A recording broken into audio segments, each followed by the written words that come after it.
my book is heavily researched. I traveled 25 countries studying human behavior.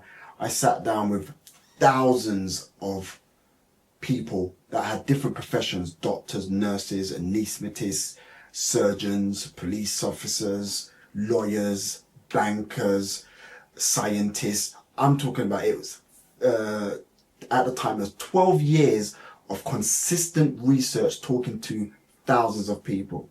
So that's my own personal investigation into my work, right? And based upon that investigation, I don't want to say it prematurely, but I've got 2 universities at this precise time that are looking at giving me an honorary doctorate. If it comes, I don't know, but it's actually being put forward because of my research. It was so diligent. That's the first side of it. The second side of it is backed up by the CDC when it comes to mental health, the NHS, the I always get it wrong, NIMA or something like that, yeah? And some other bodies as well, who they have their statistical data. So it's backed up by them also as well. And then to further that, when I put the book forward, I then put the book back into those environments where those statistical datas are being collated, and they've used my book as case studies within it. So now I've lectured at UCL and I've lectured at all these other universities because the data of the book is so accurate and precisely put together. And at the back of the book as well, it has got all my findings as well, where you can find everything that I've put forward. So the book is researched and put together in accordance to the factual data of 12 years of consistent interviews, and also backing up the research with those interviews as well. Okay. So, in a very short summary, what can people get from the book? You know, what can they expect? So the book looks at helping people going through stress, depression, and suicidal ideation. How to bring people from a place of an electron state, all the negative emotions, and moving them to a place of a happy proton state. It's got worksheets in there. It's got everything that you need in there, where it's not just a read, but you use it as your guide, your daily, monthly, weekly guide to get to a place of excellence and happiness. So where can they find the book?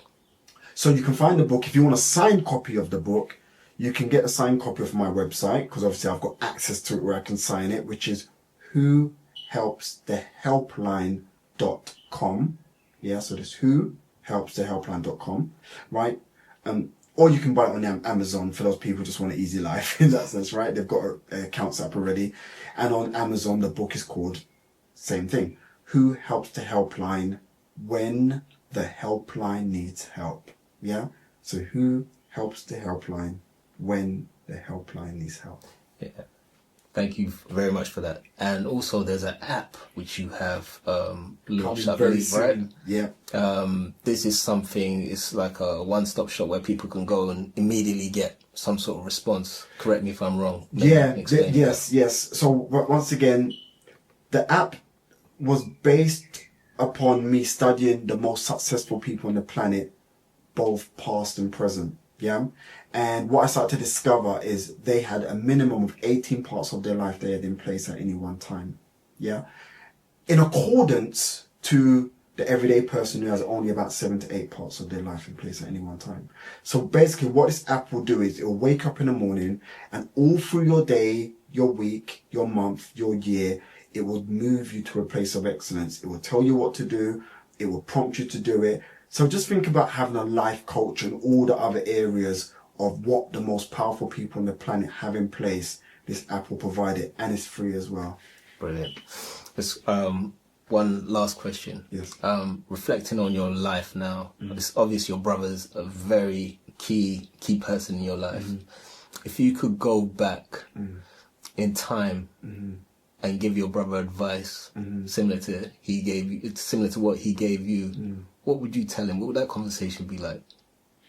Wow, your questions is phenomenal. If I had 5 minutes before he died, I would say to him, if you're a purple cow, you don't hang out with the black and white cows. You're a purple cow. Prince was a purple cow. Michael Jackson was a purple cow. Mahatma Gandhi was a purple cow.